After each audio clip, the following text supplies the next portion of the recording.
program. The following program is intended for listeners who are blind, have low vision, or another print disability that makes reading, holding a book, or turning a page difficult or impossible. The content is copyrighted by the respective publishers. For more information, please visit us on the web at nfradioreading.org. Your Niagara Frontier Radio Reading Service now presents a reading of articles and features from the Buffalo News for today, Friday, March 6th of 2026. Your readers today are Don Williams and J.J. Patek. And we'll open as we do with the weather.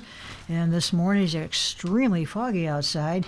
I couldn't see Canada from River Road or the top of the Marine Towers. But we've got low clouds today, right down to the ground, with a high of 52. A couple of showers and a thunderstorm tonight, mainly later with a low of 47. But temperature rising into the middle 50s tomorrow, and we'll have a couple of showers and a thunderstorm tomorrow, with a high of 68 and a low of 36. And then Sunday we'll have a high of 50 and a low of 43. It'll be breezy and cooler. And then Monday will be sunshine and warmer again with a high of 61 and a low of 63. Tuesday, 43. Low clouds again with a high of 60 and a low of 54. And then Wednesday there'll be a shower and thunderstorm with a high of 59 and a low of 32. And Thursday, well, a high of 33 and a low of 26. But spring is coming, so that'll end shortly. And the temperature yesterday, the high was 41 with a low of 34 degrees. The normal high is 38 with a low of 23. The record high was 72 back in 2024, and the record low was 3 degrees in 1948. Last year's high was 60, and last year's low was 37. The air quality index today is good. The national extremes for temperature in the 48 contiguous states. The high was Zapata, Texas at 91, and the low at a place called Frenchville, Maine at 0 degrees. The sky watch today, the sun rose at 6:43 a.m. and will set tonight at 6:11 p.m. And the moon will rise at 9:59 p.m. and we'll have a moon set at 7:49 a.m. And it looks like that's about it for the weather. Well, let's take a look at the front page. From Sandra Tan, news staff reporter. Concerns about overbilling, improper payments, poor oversight, and even questions about fraud have resulted in multiple county officials requesting the Erie County District Attorney consider a formal investigation into the county's assigned counsel program. The questions arose from a recent analysis by the Erie County Comptroller's Office of Public Money paid to the program, a publicly funded organization that contracts with lawyers in private practice to provide free legal representation to criminal defendants who cannot afford their own lawyer. It's really disappointing to see, as a member of the legal profession, what appears to be potential out-and-out fraud and overbilling by attorneys on cases because it's the people's money. County Executive Mark Poloncarz said. According to an Erie County Comptroller's Office analysis, 8 of the highest paid lawyers in the county's assigned program received more than $300,000 in compensation in 2024. One lawyer was paid $465,400, nearly twice as much as the Erie County District Attorney, who is slated to receive a salary of $236,000 this year. Multiple factors, including a major statewide raise in hourly rates for these lawyers in April 2023, account for these changes. But another contributing factor is how many hours certain lawyers in the program bill for their work. In one highlighted case, a single lawyer billed 3,331 hours for work done on behalf of indigent clients in 2023. A Buffalo News breakdown suggests that reaching that figure would require a single lawyer to work nearly 13 hours a day every weekday all year long without taking time off for vacations or holidays. In another case, a lawyer submitted a bill totaling $14,206 for a case involving misdemeanor charges, including 44 and a half hours for quote, legal research, unquote. A county auditor found that other lawyers handling similar cases billed an average of $1,126. Comptroller's office officials say they have reached out to the leadership of the assigned counsel program and want to work with them cooperatively. I'm not an attorney, Comptroller Kevin Hardwick said. I don't play one on TV, but the attorneys I talk to about, in general, how many hours are being billed are incredulous. So, of course, it raises some concerns. Erie County legislators John Gilmore, the Democrat from Hamburg, and Lindsay Larigo, a Republican from West Seneca, have sent a letter to District Attorney Michael Kane asking that he consider launching a formal investigation. While many lawyers who participate in the assigned counsel program are doing good work and are billing appropriately, they said, it appears not all of them are following the rules or being subjected to proper oversight. It's not about the money. The money is one thing, Gilmore said regarding his concerns about overbilling. It's the hours. 3,300 hours in a year is impossible at the large law firms. 1,800 billable hours is the goal, and most attorneys don't reach the goal. Poloncarz said yesterday, it really is egregious to the point where I'm questioning whether some of this activity is fraudulent and criminal as well. So I think the next step is potentially to turn over the findings to the district attorney or the attorney general's office and determine if some of these attorneys basically built the system. The assigned counsel program is supported with money from both Erie County and the state's Office of Indigent Legal Services. More than $20 million flowed out of that fund in 2024, an increase of more than 121% over a two-year period, according to the report. The Comptroller's Office estimates $12.8 million comes from Erie County alone. The rate for lawyers in the program was raised significantly in 2023 from $60 an hour for misdemeanor cases and $75 for felonies to $158 an hour across the board. Peter Vasilian, president of the board of the assigned counsel program, said board members found no fault with the Comptroller's Office findings and appreciated the exhaustive analysis and recommendations and are working on changes that they hope will be put in place by the end of April. Regarding your recommendations, we have begun implementing more stringent controls on assignments in concert with ILS guidelines, he said in his letter. We will implement new processes and seek new technology to improve our voucher review process. A renewed emphasis on contemporaneous billing, close adherence to ILS voucher processing guidelines, and close monitoring of attorney hours will be communicated to our panel and implemented by our staff. Among the noteworthy findings of the report, certain lawyers with assigned counsel program were treated more favorably than others due to a clerical employee assigned cases from the bench in a manner inconsistent with established rotation procedures. According to the program, corrective personnel action was taken. A number of participating lawyers significantly exceeded the mandated limit of caseload hours required by indigent legal services. ILS sets the upper limit of cases based on weighted values depending on the type of legal proceeding, but multiple lawyers in the assigned counsel program exceeded those caseload requirements year after year. And Vasilian attributed some of this to a shortage of lawyers available to take cases. The report noted instances in which attorneys submitted numerous bills for small amounts across multiple legal matters within the same day.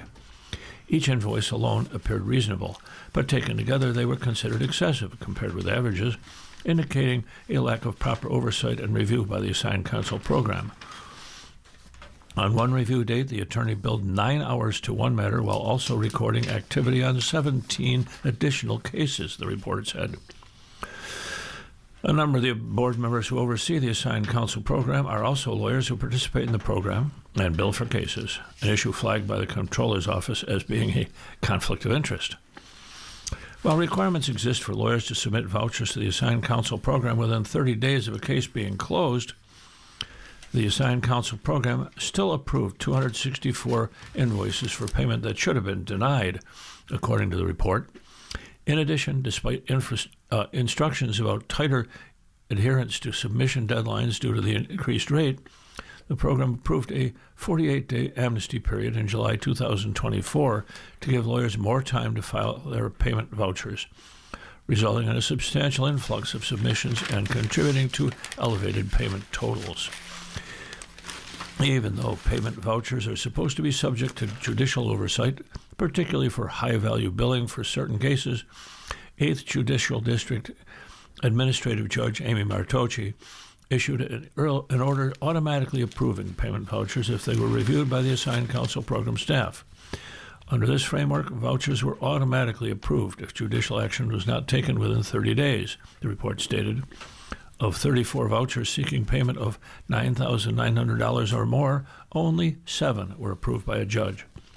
The audit also raised concerns about untimely audits for clawing back money and the possibility of certain lawyers billing for services that they handed off to someone at their firm in violation of the rules. Clearly, something's going wrong, Larigo said. Whether it's administrative, whether it's fraud, we need to get answers. And the Bills made nearly $260 million by selling PSLs for the stadium. And this is from Mike Petro. The final tally is in, and the Buffalo Bills did better than they expected, selling personal seat license at the new Highmark Stadium. The Bills took in nearly $260 million from the sale of these PSLs, around 15% more than the $225 million the team expected to raise, according to the latest report submitted by the team to the state. The report, released on Tuesday, will likely be the final quarterly update of any significance submitted to the state about the sale of personal seat licenses and the revenue it provided the team since the Bills ended the PSL sales process in December. The Bills said they sold more than 53,300 seat licenses. The new stadium suite and load inventory, which sold out, did not require a PSL. The team in December said its PSLs were sold out. The Bills brought in just over $259 million in seat license review, money that is going toward the construction of the stadium that's expected to be completed in July. That includes more than $20 million made during this latest quarter. The team actually brought in more than $262.3 million in PSL revenue, but more than $3.3 million was spent on team costs in the sales process, most of which are commissions going to Bills sales consultant Legends Global.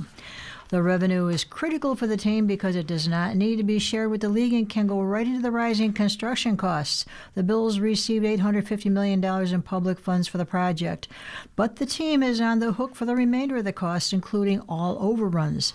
The new stadium has already gone up in price from the original estimate of $1.35 billion to around $2.2 billion. While the Bills exceeded initial estimates for PSL sales, they still did not bring anywhere close to some of the bigger markets, such as Las Vegas, which has raised around $550 million for the $1.9 billion Allegiant Stadium, which opened in 2020 by charging between $500 and $75,000 per PSL. The Bills said they would have some of the most reasonably priced seat licenses in the NFL. The Bills have more than 1,300 seats earmarked for sale that were not sold. The team sold 53,309 of its inventory of 54,628 seat licenses that were for sale, leaving 1,319 seats that are still available. Many of those may likely be single seats spread across the stadium, with the Bills planning to sell them on an individual game basis. Pete Gwelly, Chief Operating Officer and Executive Vice President of the Bills, said in December that there may wind up being a few thousand available seats or standing room tickets available. The standing room area would likely include no more than about 1,000 fans, and Gwelly said that availability would be phased in over the course of multiple seasons after making sure first the building operates as anticipated. The new stadium's 6,162 club seats, which require a PSL, also sold out, as did the suite and lounge inventory of 1,755 seats, which did not require a PSL. The Bills are also required to set aside 3,725 seats as mandatory holds for visiting teams, the NFL and Bills players' families and staff, and as sponsor holds for team partners. The Bills had one of its slowest quarter of sales from October through December, mainly because they were so close to reaching their sales goal. The team sold 4,689 seat licenses during the fourth quarter of 2025, around 10,500 fewer than the prior quarter.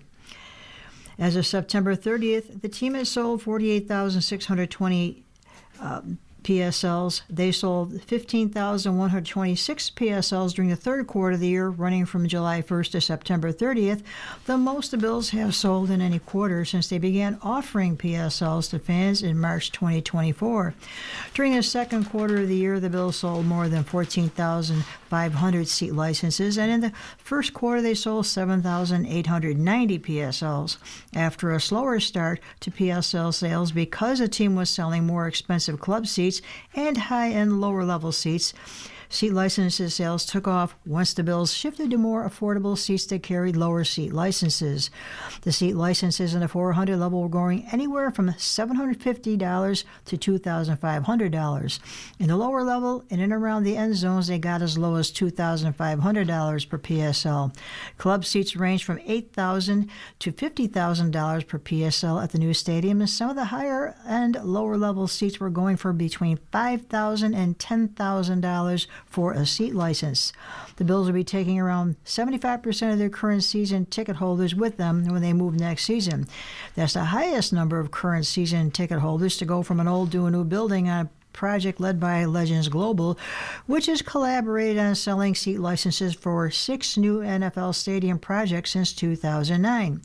Once PSL sales ended in the week of December 12th, the team closed the once bustling new Stadium Experience Center in Williamsville that opened in March of 2024 as a place where Legends could pitch the sale of seats to prospective season ticket holders. And you're listening to a reading of today's Buffalo News on your Niagara Frontier Radio reading service, and it is now 16 minutes past the hour. And we will move to the editorial page, where additions and recognitions will come. That's Upward Bound, the New East Side Market, Comedy Center Award, and Rural Healthcare. Buffalo's East Side has a new grocery store, Zubaida Market and Restaurant, and that is a big deal in an area low on fresh food options.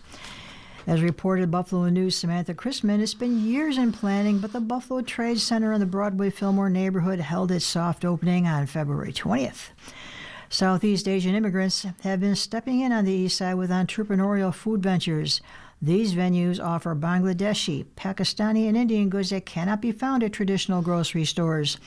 The 26,000 square foot store is also certified halal meat, featuring fresh meat and several exotic varieties of whole fish. The store focuses on customer service and low prices, according to co-owner Mohammed Chowdhury. It also takes bill payments, conducts money transfers, and hosts a travel agency. As Chowdhury said, it's a one-stop shop. The East Side needs to continue to grow its inventory of such resources. This sounds good. Mm-hmm. Congratulations to the National Comedy Center in Jamestown for being crowned the #1 Best Pop Culture Museum in the country by USA Today. As reported by the News' Deidre Williams, the distinction is part of the 2026 USA Today 10 Best Reader's Choice Awards, which highlights outstanding travel destinations, attractions, and experiences, lodging, shopping, food and drink, sports and outdoors, and more. The Comedy Center won the top spot following a national online voting period from January 12th to February 9th. This is the latest in a series of prestigious national recognitions.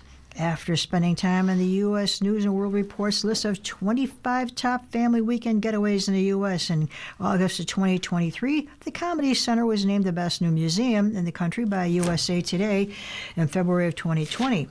In the summer of 2019, it was one of Time Magazine's World's Greatest Places and one of People Magazine's 100 Reasons to Love America. The Comedy Center has also been featured in the New York Times, CBS Sunday Morning, and on NBC's Today, which called it the Smithsonian of Comedy. Executive Director Journey Gunderson calls the award a great acknowledgement of a major national asset located in Western New York. It's great that more people are discovering it each day, and they're welcome to stick around for more entertainment and cultural enrichment in Jamestown and throughout the region. Next, purchasing for good. The News' Mike Petro recently reported on the partnership between Tops Markets and Allen Family Farms. This collaboration helped raise nearly $10,000 for the Patricia Allen Fund at Golisano Children's Hospital of Buffalo. Participating Tops stores donated proceeds from the purchases of Allen Family Farms cantaloupes and honeydew melons. Yes, the farm is owned by the family of Buffalo Bills star quarterback Josh Allen. The family established its farm some 50 years ago. It now occupies approximately 3,000 acres in Firebaugh, California. Tops shoppers can find the melons for sale displayed in JA-17 boxes in Tops produce departments.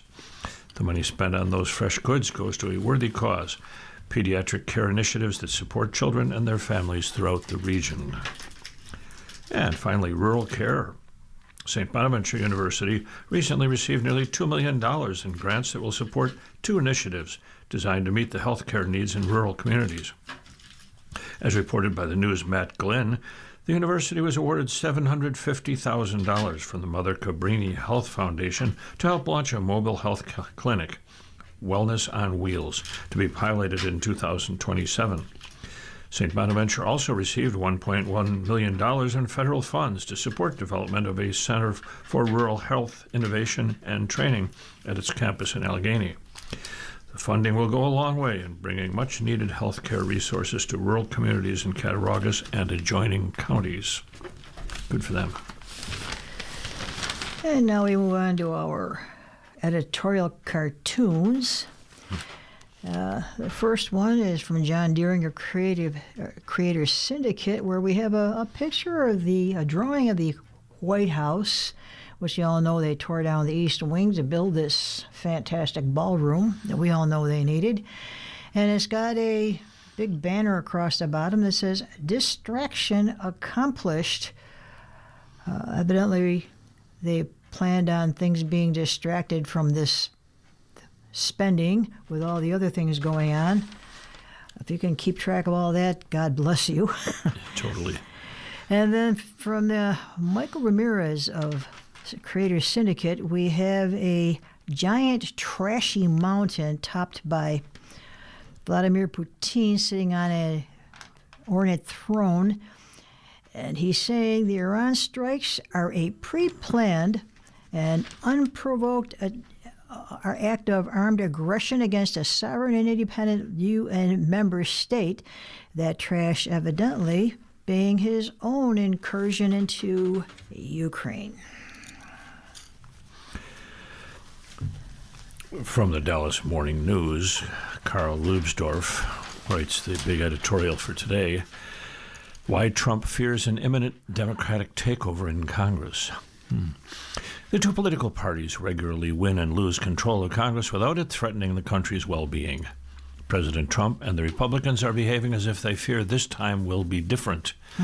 Why are they so terrified about polls showing the Democrats will win the House of Representatives, as they did 4 years ago, that they indicate they'll do whatever is necessary to prevent it?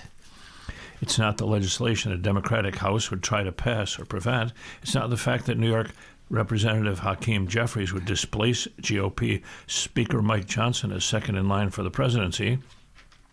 It's not even Trump's stated concern he would again be impeached, though that could well happen. It's the GOP's fear a Democratic-controlled House would do what the Republican Congress has steadfastly refused to do: subject the Trump administration to normal congressional oversight at a time the odor of scandal pervades it. Recognizing its vulnerabilities is inspiring both legal and extra-legal efforts to prevent it, including changing the rules for November's balloting. It's not just the Epstein case, where Trump's Justice Department either slow-walked or withheld documents that could involve Trump and other top officials, like Commerce Secretary Howard Lutnick. It's how it weaponized its procedures against former officials who sought to prosecute Trump. It's how the administration unilaterally and illegally withheld congressionally appropriated funds from foreign aid projects to domestic social safety net assistance. It's how Robert F. Kennedy Jr.'s Department of Health and Human Services revised vaccine guidance for children. It's how Immigration and Customs Enforcement flouted the legal rights of immigrants and U.S. citizens in its zeal to achieve the White House's goal of more deportations. And it's how Trump and other officials and their families enrich themselves by taking advantage of their official contacts. With polls showing Democrats ahead in both the enthusiasm and intentions of voters, the White House sought to persuade Republicans to redistrict as many states as possible to make them more favorable for GOP candidates. But Democratic counter-efforts may offset GOP gains. The GOP also wants to pass a bill that would have the practical impact of barring millions of legitimate voters in the name of countering unproven allegations of fraud. But it hit a Senate roadblock after narrowly passing the House, and the Majority Leader John Thune seemed disinclined to modify the rules to improve its chances. The bill, mistakenly called the SAVE, or Safeguard American Voter Eligibility America Act, would override state rules by enhancing the Department of Homeland Security's role in supervising elections, requiring states to make prospective voters show documentary proof of citizenship, imposing strict voter ID requirements, and tightening mail-in voting procedures. The main target in alleged non-citizen voting, although it's already illegal and extremely rare, the bill would impose major new costs on millions of voters who have neither passports nor birth certificates, especially poor people and married women. Jessica Rydell, a former GOP Senate aide now with the nonpartisan Brookings Institute, said in a post on X that 47% of voters don't have a passport in their current name, 11% lack access to their birth certificate, and 57% of women have new last names from their marriages, requiring an updated birth certificate to vote.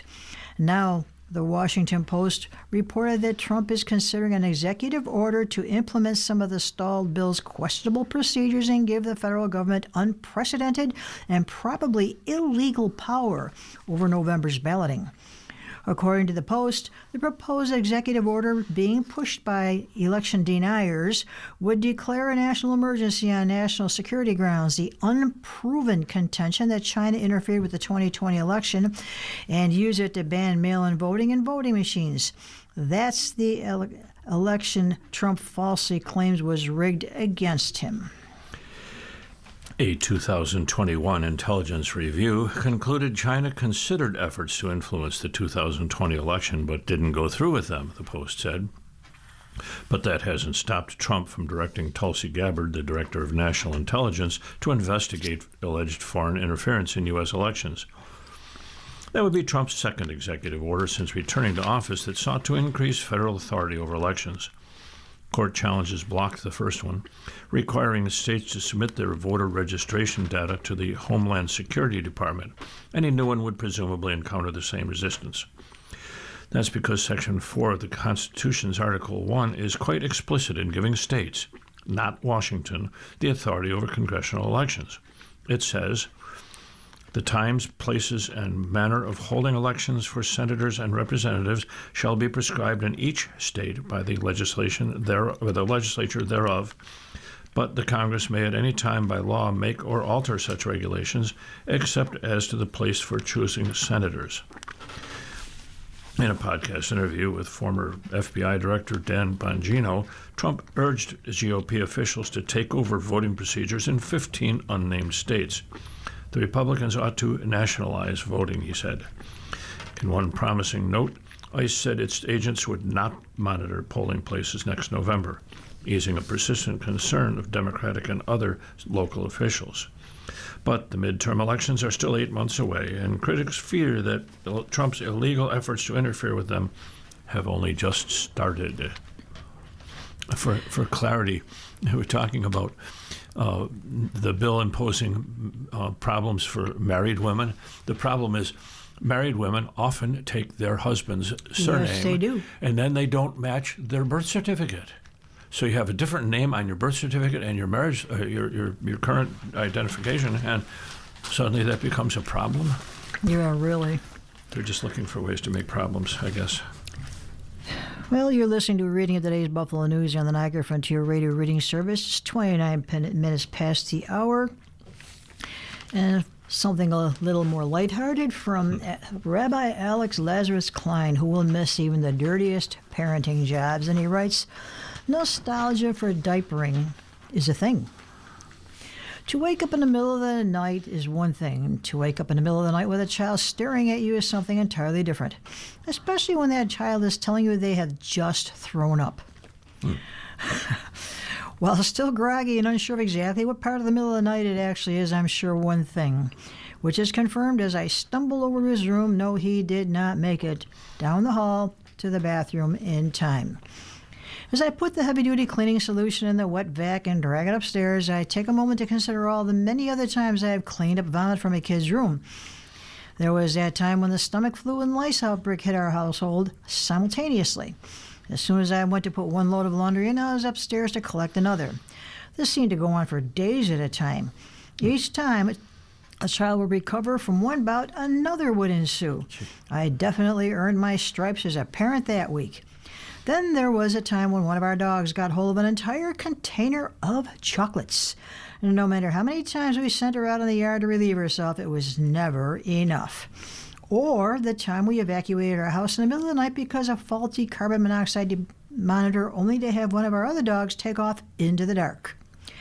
He returned smelling distinctly of skunk, just as the firefighters were leaving. Luckily, it was a warm week in October and we could leave in the yard for a few days as we figured out how to remove the awful smell. A strong stomach and a weak nose are two key requirements of raising kids, or dogs for that matter. Thankfully, those are two qualities that I have in spades. It doesn't work that well when trying to savor the taste of food or figuring out when something is burning on the stove, but my insensitive nose is great for changing diapers or dealing with smelly teenagers. As I survey the mess in my son's room, I'm not sure if there's a single spot he actually missed. The vomit appears to have spread out like residue of an atomic bomb, hitting 3 socks, his water bottle, and the bottom of his trundle bed. If this was a baseball game, he most certainly hit a home run. Before returning to my bed a half an hour later, I tuck him in on new sheets. Hopefully he'll get back to sleep, and if we're lucky, my wife and I will as well. We will need the rest because we know full well what is coming when we wake up, and sure enough, we spend the next day tending to the most definitely sick child. Thankfully, our youngest is an easy patient who rarely complains. Even he's surprised by how many times he has to head to the bathroom before finally falling back to sleep. Part of me, even while it's happening, is imagining a time when I'll be missing it. Our babies have grown up, and while this is definitely not my favorite part of parenting, I'll miss it all the same. It's not just their personal accomplishments or special moments that I'll remember, but the day-to-day grind of getting our kids to adulthood. That said, when they finally do get out of our house, middle of the night cleanup duty will definitely be on them. Parenting at its finest. Another voice today comes from Melanie Hartzog, President and CEO of the New York Foundling, and Michelle Yanch, who is Executive Director of Good Shepherd Services.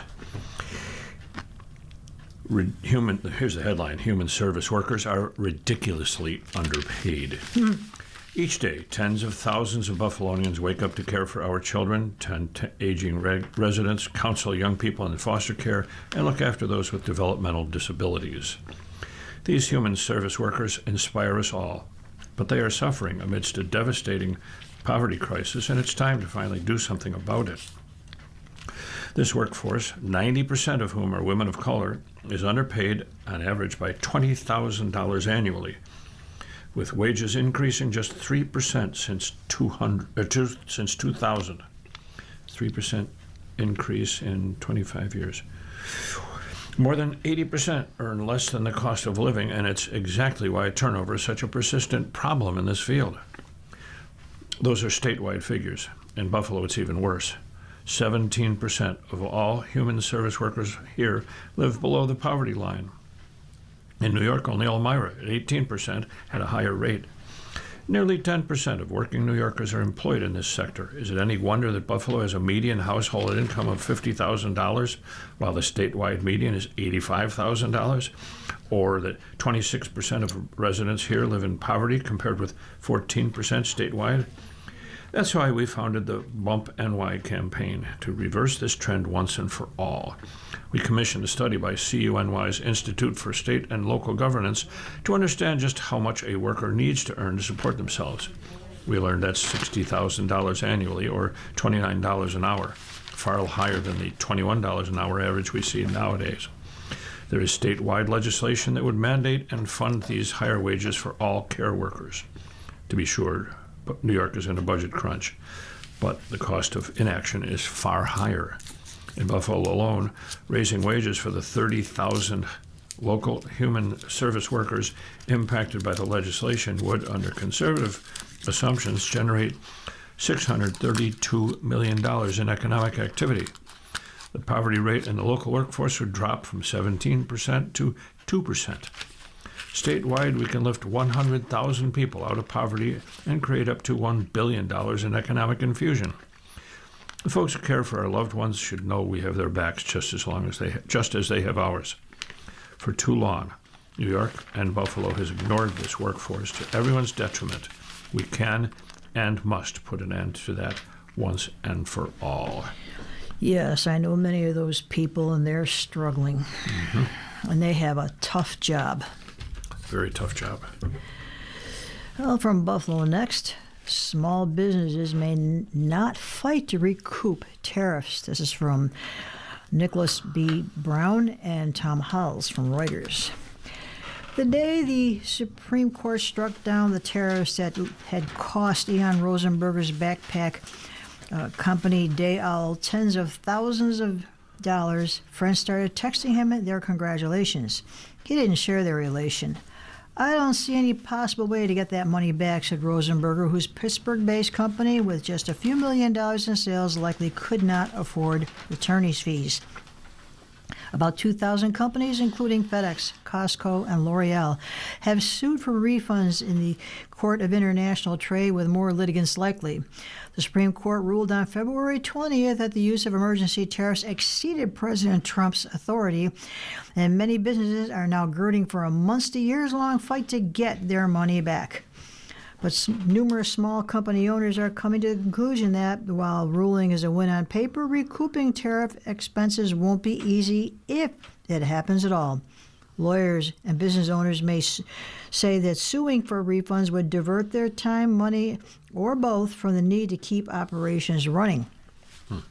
The number of conversations and analyses we've done, the time suck on our team has been monumental, said Cassie Abel, CEO of Idaho-based outerwear company Wild Rye. Roughly 97% of U.S. importers are small businesses, according to the U.S. Chamber of Commerce, and the tariffs they pay were a big headwind in 2025. Of the $175 billion in tariffs paid to the U.S. government, small businesses paid about $55 billion, according to researchers at the University of Pennsylvania's Penn-Wharton budget model. Some cash-strapped small businesses will just have to eat the loss, said Oliver Dunford, an attorney with public interest law firm Pacific Legal Foundation, which represented kids' clothing maker Princess Awesome, the lead plaintiff in the case against tariffs. For smaller companies grappling with renewed global uncertainty, the legal considerations represent an added cost that larger corporations need not worry about. Even small businesses that can afford to litigate are taking a wait-and-see approach. ECR4Kids, which makes child-focused fixtures and learning products like toy boxes and cubbies, has roughly $70 million in annual revenue. Still, for now, founder and managing partner Lee Siegel is holding off on litigation, citing a lack of clarity on the court process and no guarantee of the outcome. I want to see when the dust settles in a few weeks, said Siegel, whose company has paid about $2 million in the since rescinded tariffs. Siegel wants to use refunds to lower prices on ECR4Kids' unsold U.S. inventory, so a long, expensive court process could render them less valuable. The refund's important, he said, but it's more important if it's done sooner because it allows us to stabilize pricing. Small business advocates say the government has the infrastructure to refund tariffs easily and has done so before. This is not novel or difficult, said Dan Anthony, executive director of We Pay the Tariffs, a small business coalition formed to advocate for refunds. However, in a post-ruling press conference, Trump predicted we'll end up being in court for the next 5 years over refunds. The government could wind up keeping some of the disputed money if claimants can't afford to fight for it, said George Tuttle, a lawyer for international trade expert. The little guy always ends up paying. In banking, Matt Glynn reports that former M&T Bank CEO Robert Sadler Jr., who joined the bank the same year as Robert Wilmers, is stepping down from its board of directors. Sadler, age 79, will end his service on the board at M&T's annual meeting on April 15th, M&T said. He has served on the board since 1999, making him the second longest tenured director among its 14 members. Renee F. Jones, M&T's chairman and CEO, praised Sadler in his annual letter to shareholders. Throughout his career, Bob had a rare ability to distill even the most complex issues into practical solutions, providing clarity during pivotal moments of change, Jones wrote. He also served as a constant reminder that our clients are the lifeblood of our business. Jones credited Sadler and Gary Geisel, another longtime director leaving the board, with providing him with support and guidance in the days, weeks, and months following Wilmer's death in 2017. Sadler joined M&T in 1983 as head of commercial banking. That would turn out to be a watershed year for M&T as the bank began its ascent into a business powerhouse under Wilmer's leadership. Sadler was named M&T's CEO in June 2005, but he retired from that role 18 months later, returning the reins to Wilmers. At the time, he told Reuters he wasn't enjoying the CEO job. You can envision the chief executive job from the outside, but not be sure what it was really like, Sadler said in an interview with Reuters. Earlier this year, I stepped back and asked myself how well I liked the new job, and my conclusion was I was not enjoying the job as much as I thought I would, he said. I wasn't sure it was the best thing for me and the organization to continue. Sadler served as M&T's vice chairman from 2007 to 2010 when he retired. And now he's leaving the board. Well, as part of our newspaper reading, we now present the day's death listings. And if you need further information on any of these names, please call us at 716-821-5555. That's 716-821-5555.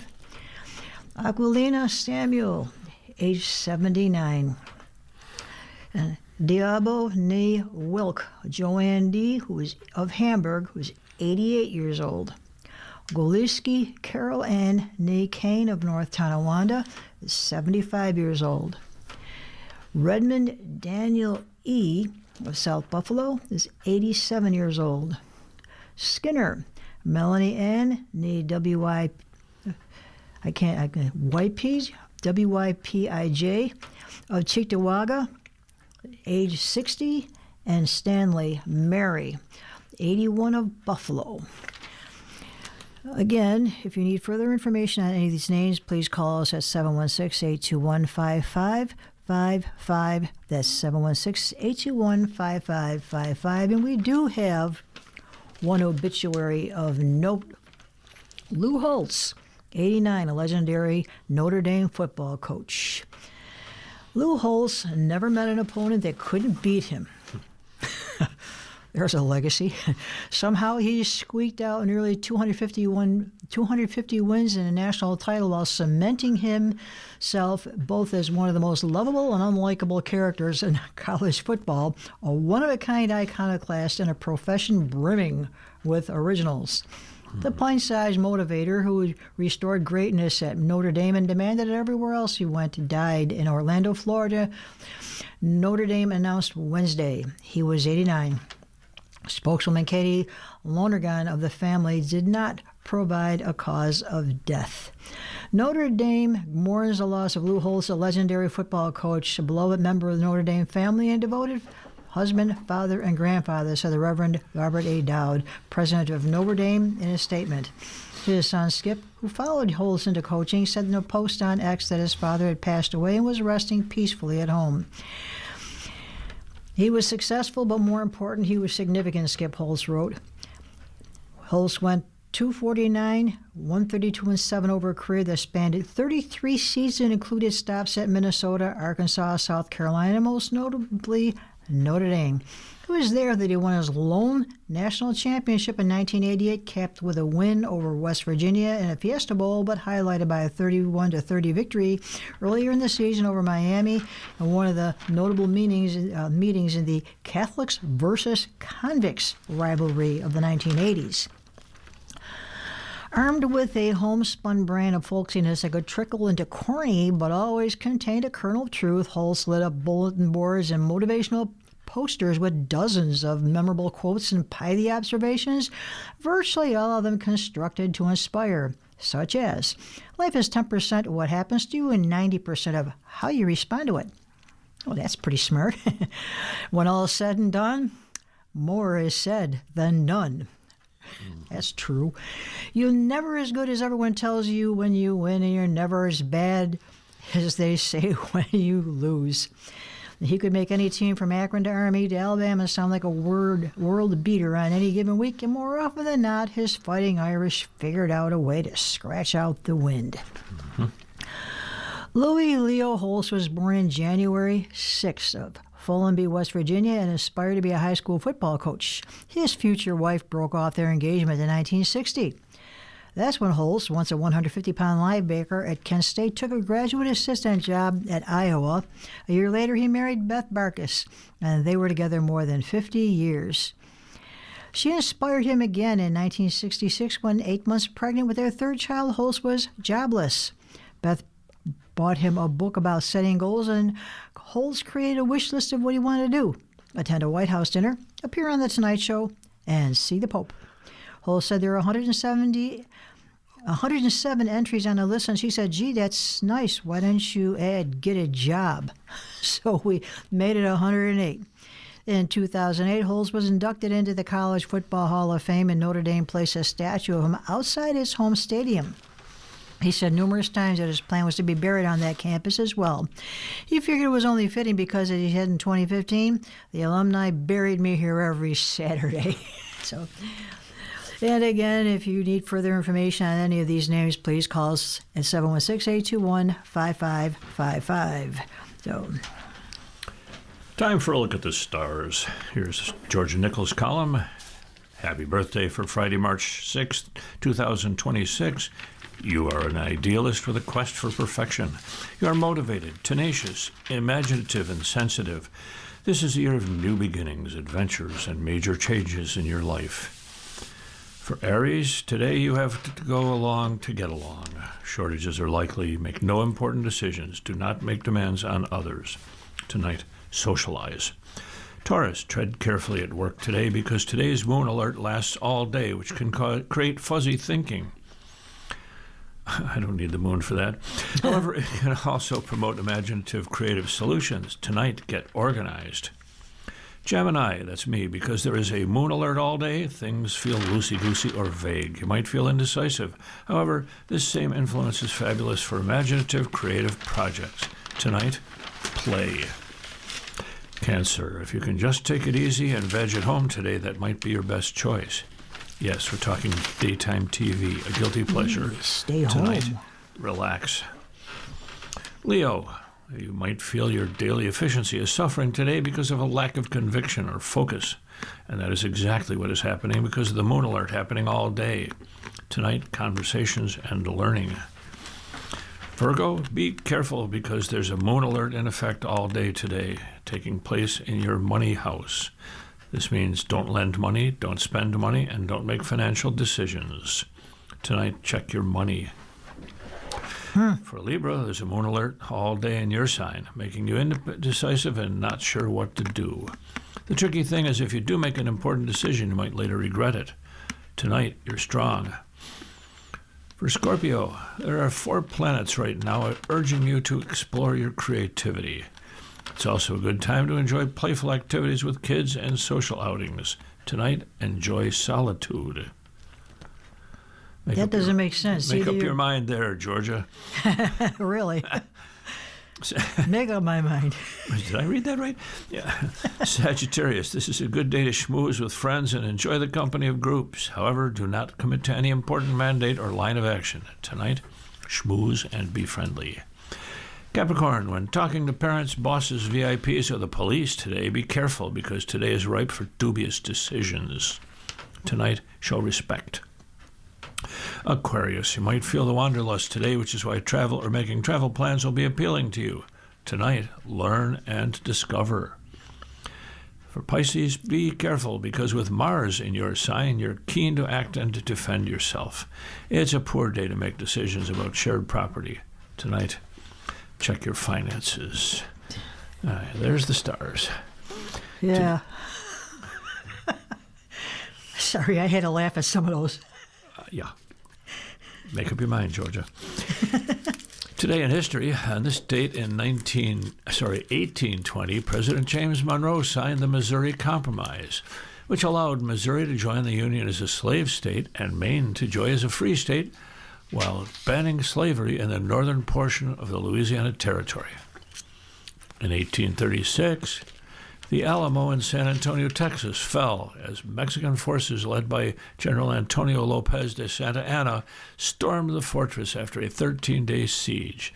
The battle claimed the lives of all the Texan defenders, including William Travis, Jim Bowie, and Davy Crockett. A couple famous names there. In 1857, the U.S. Supreme Court in the Dred Scott versus Sanford decision ruled 7-2 that Scott, an enslaved person, was not a U.S. citizen and therefore could not sue for his freedom in federal court. It also ruled that slavery could not be banned from any federal territory. The decision deepened the national divide over slavery in the years leading up to the Civil War. In 1869, chemist Dmitry Mendeleev introduced his concept of a periodic table of elements at a meeting of the Russian Chemical Society in St. Petersburg. In 1912, Oreo cookies were first introduced by the National Biscuit Company, later known as Nabisco. And in 1951, the trial of Julius and Ethel Rosenberg on federal espionage charges began in New York.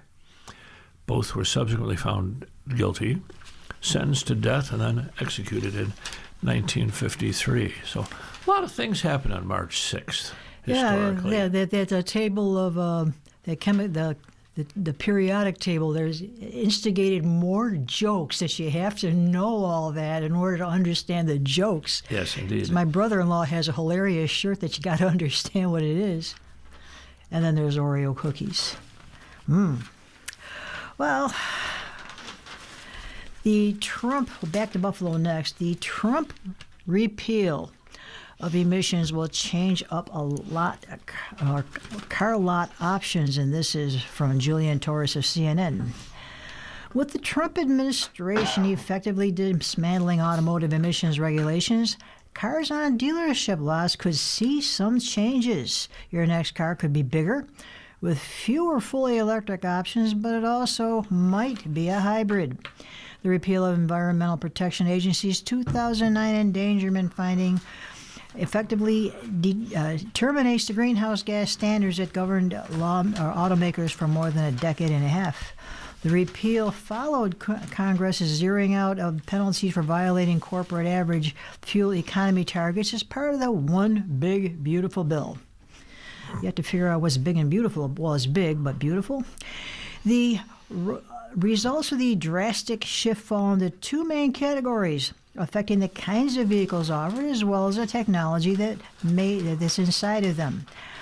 I definitely think the stop-start technology, stuff like that, will probably go away, says Stephanie Valdez-Streety, director of the industry insights at Cox Automotive, referring to the technology that turns engines off when they're idle in traffic and back on when it's time to move.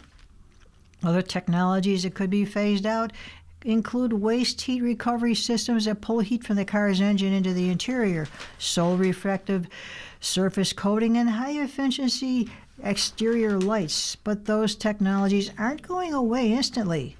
Technologies like start-stop systems will continue to vary by vehicle and market as the company evaluates consumer preferences, regulatory requirements, and vehicle design.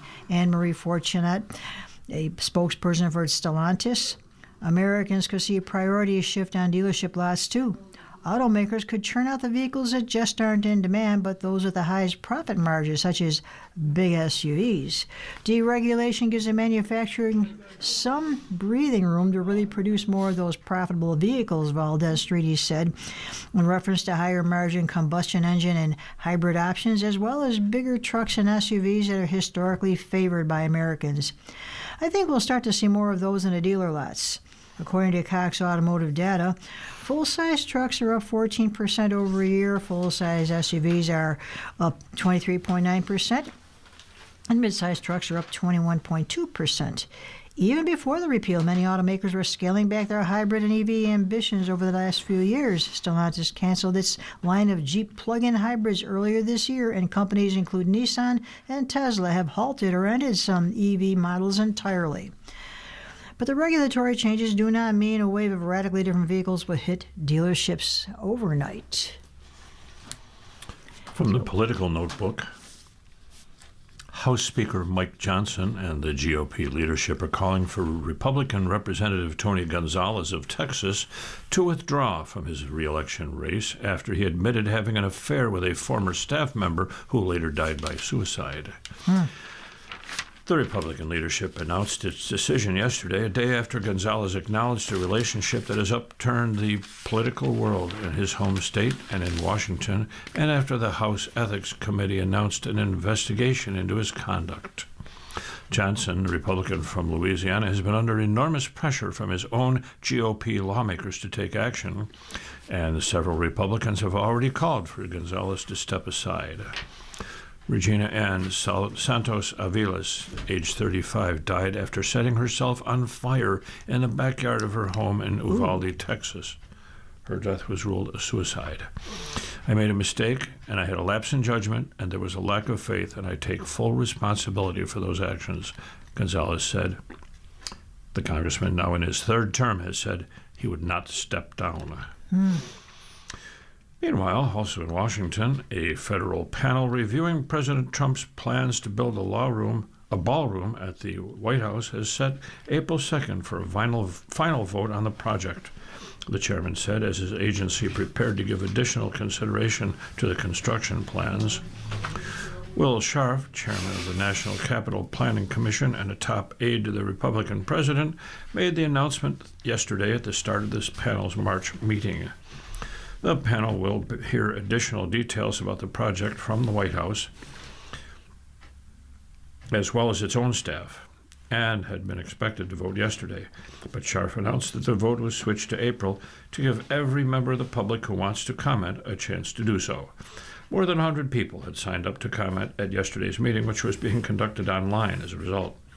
The panel has also been flooded with written comments submitted by more than 35,000 people, according to the commission, with the majority opposed to Trump's plans to build a 90,000-square-foot addition where the east wing of the White House once stood. Trump has said it will cost about $400 million and be paid for with private money. Trump had the east wing demolished in October without waiting for anybody to approve.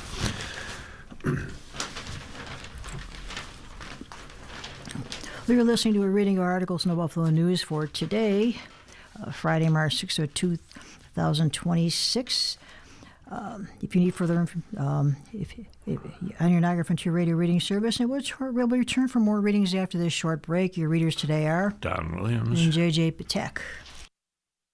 If you're listening to this publication online, you're probably using our website, a podcast player like Spotify or iTunes, a streaming service like Siro, or a smart speaker.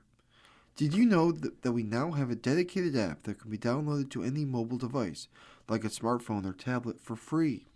App users can conveniently access our live stream and any episode of our podcast easier than ever.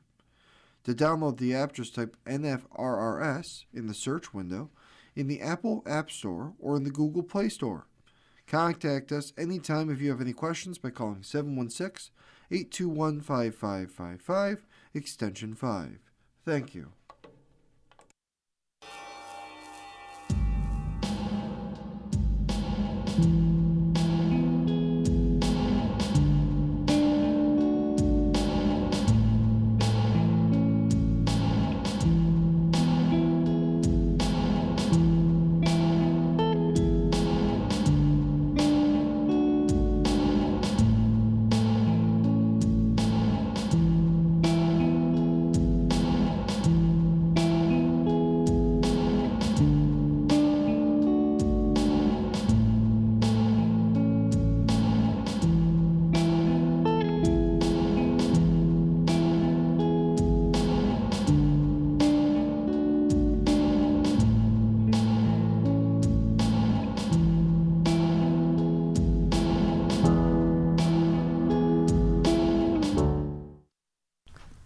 And we're back.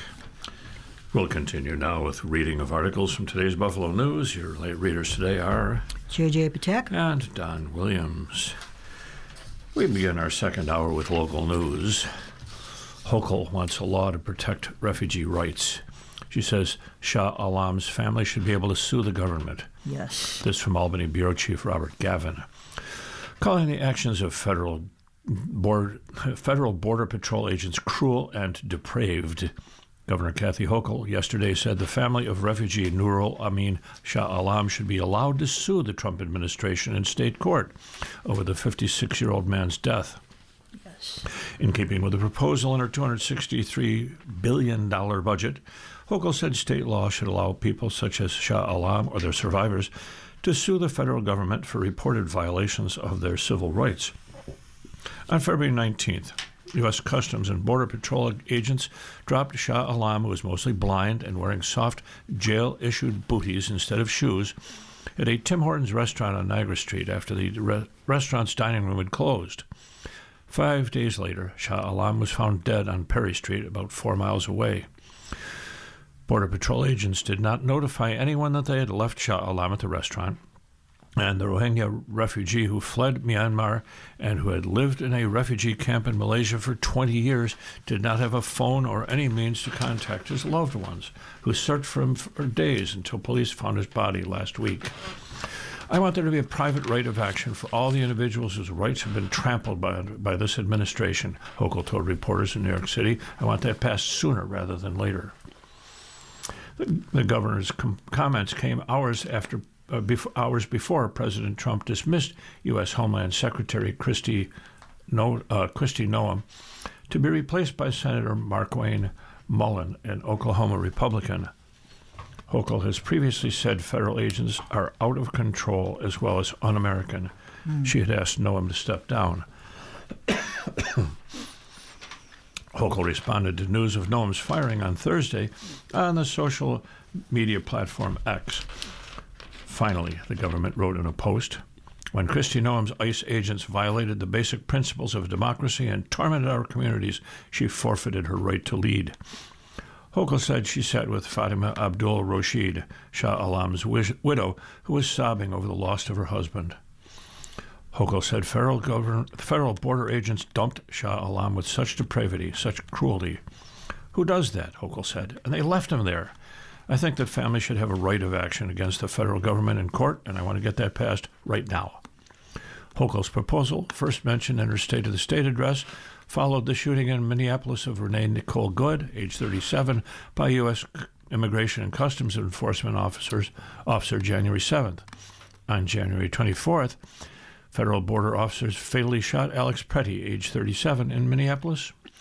And Hochul's budget includes proposals to keep civil immigration enforcement away from sensitive locations, such as schools, hospitals, and houses of worship, and to have buffer zones outside houses of worship and health care facilities to keep New Yorkers from facing intimidation.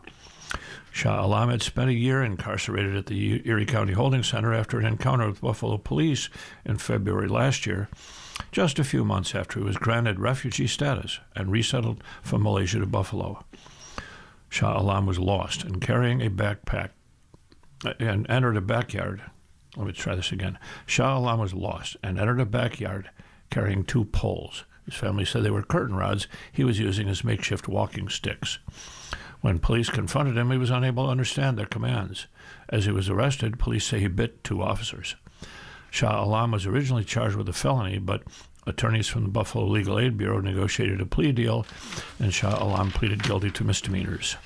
The distinction was important because a federal felony conviction would have made him subject to deportation, whereas a misdemeanor record meant he would be allowed to stay in the country. But Shah Alam's file with the Erie County Holding Center contained an immigration flag, which meant that when his family posted bond for him to be released in February, he was released to the custody of Border Patrol agents. According to a statement from Customs and Border Protection, when agents who picked him up discovered he was not amenable to deportation, they said Shah Alam agreed to be taken to the Tim Hortons. Border Patrol agents offered Mr. Alam a courtesy ride, which he chose to accept to a coffee shop determined to be a warm, safe location near his last known address, rather than being released directly from the Border Patrol station. He showed no signs of distress, mobility issues, or disabilities requiring special assistance. The U.S. Border Patrol defers to the Buffalo Police Department for further questions, CBP said.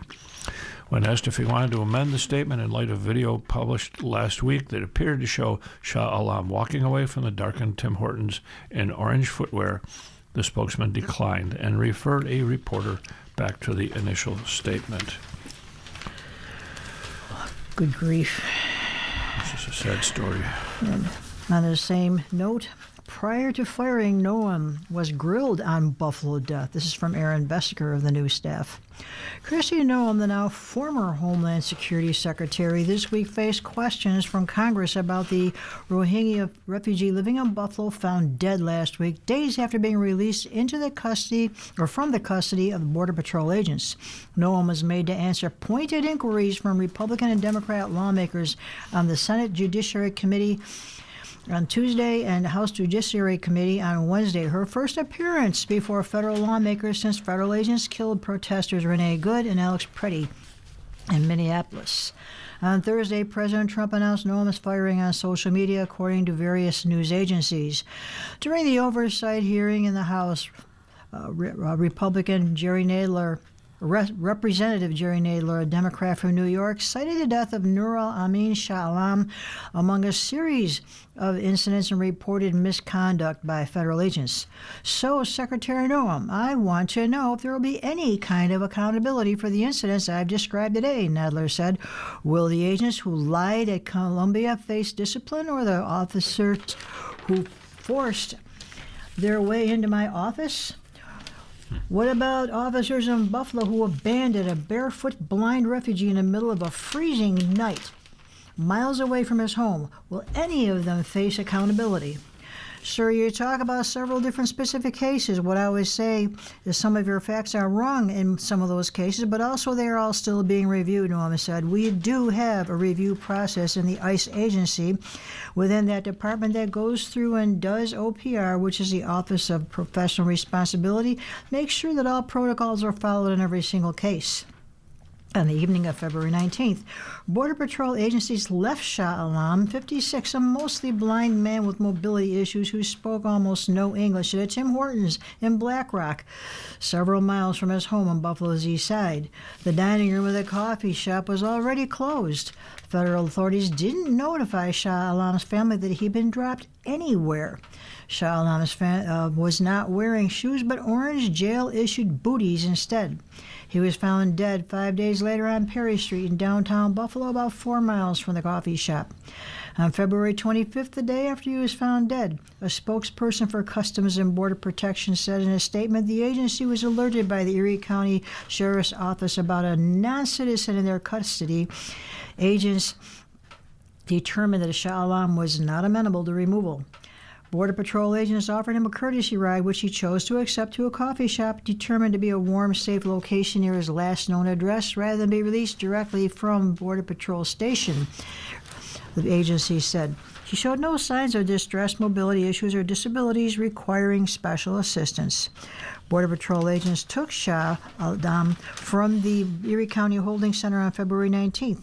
Shah Alam had been in custody since an arrest by Buffalo police in February of 2025. Shah Alam pleaded guilty February 9th in Erie County Court to 2 misdemeanors, according to court records. He'd been scheduled to be sentenced March 24th. Bond was posted to gain Shah Alam's release from custody, but a federal immigration detainer was in place, Erie County District Attorney Michael Cain had said. Representative Jamie Raskin, a Maryland Democrat and ranking member of the House Judiciary Committee, addressed Shah Alam's death during his opening statements at the House hearing. Last month, your agents picked up Nural Shah Alam, a severely disabled and nearly blind Rohingya refugee lawfully in America who didn't speak English, Raskin said. You claimed your agents dropped him at a safe, warm location. Again, not the truth, Raskin said. They dropped him off miles from his home in the dark, a closed coffee shop in freezing temperatures, and now because of this cruelty, this man too is dead. Representative Tim Kennedy, a Democrat from Buffalo, also took to the House floor on Wednesday to call for an independent investigation into Shah Alam's death. Kennedy last week joined with other House Democrats in sending a letter to Noam demanding a federal investigation. That's sad. Worse than sad. Yeah, there's just so much about it that I don't It's understand. Horrifying. Moving to a different article. Sorry, I got the wrong article in front of me. Uh-oh. I got it. 5 Absolute Care nursing facilities being sold to a Brooklyn company. Several Western New York nursing homes and 1 assisted living facility are in line to be sold to a Brooklyn-based provider of long-term care services. Calvado Care will purchase 5 Absolute Care facilities. Absolute Care of Allegheny in Allegheny, Aurora Park in East Aurora, Gasport in Gasport, Absolute Care of Three Rivers in Painted Post, and Orchard Park Assisted Living Center in Orchard Park. Calvado is slated to assume oversight of daily operations at those facilities on May 1st, according to a statement Thursday from Dawn Harsh, Director of Marketing for the group that includes RCA Healthcare Management, LLC, which has operated the Absolute Care facilities through an administrative services agreement for the last 6 years. The 5 properties have 495 residents and 466 employees, Harsh said. Calvado, which operates 3 facilities in the Rochester area, did not immediately provide a comment yesterday. The leadership teams from both organizations are aligned in our efforts to maintain operational stability, regulatory compliance, and continuity for residents, family, and staff, said Edward Farbenblum, principal of RCA Healthcare Management. Absolute Care, when it was run by Israel Sherman in 2019, filed for bankruptcy protection as it sought to reorganize. Farbenblum, a Long Island businessman who was already operating Buffalo area nursing homes, emerged by early 2020 with a plan to purchase the Absolute facilities. Farbenblum also is Chief Strategy Officer of Living Legends, an organization that includes RCA Absolute Care, the McGuire Group, Vestra Care, and Taconic Healthcare. For the 5 years that the change of ownership application was pending at the state level, RCA Healthcare Management invested in and operated the facilities while it awaited the completion of the ownership transition. State records show the change of ownership applications for the Absolute Care facilities were withdrawn last summer. Harsh said yesterday that the property owner of the Absolute Care facilities has decided to sell the real estate associated with the homes. After careful consideration, our organization decided we are not in a position to purchase the properties, she said. In the fall, Absolute Care of Westfield, a nursing home with 66 residents and 113 employees at the time, closed after it was unable to renew its lease with its landlord. In her statement yesterday, Harsh said the Absolute Care properties were struggling when RCA's Administrative Services Agreement went into effect in March of 2020. The agreement, she said, was strongly regarded by all parties involved as the only viable option for saving them from potential closure. Since that time, we have made meaningful progress through focused leadership, quality improvement initiatives, and a renewed culture of accountability to achieve measurable improvements across all facilities, Harsh said. This has included marked increases in Medicare star ratings and quality Yeah, quality measures, reputation revitalization, and the reestablishment of confidence in families, hospitals, and community partners. Absolute Care of Aurora Park, one of Western New York's largest nursing homes with 320 beds, today has an overall federal rating of 3 stars, or average, according to the Medicare Care Compare website. In 2018, 2 years before RCA started operating it, it was among the worst rated of the state's more than 600 nursing homes.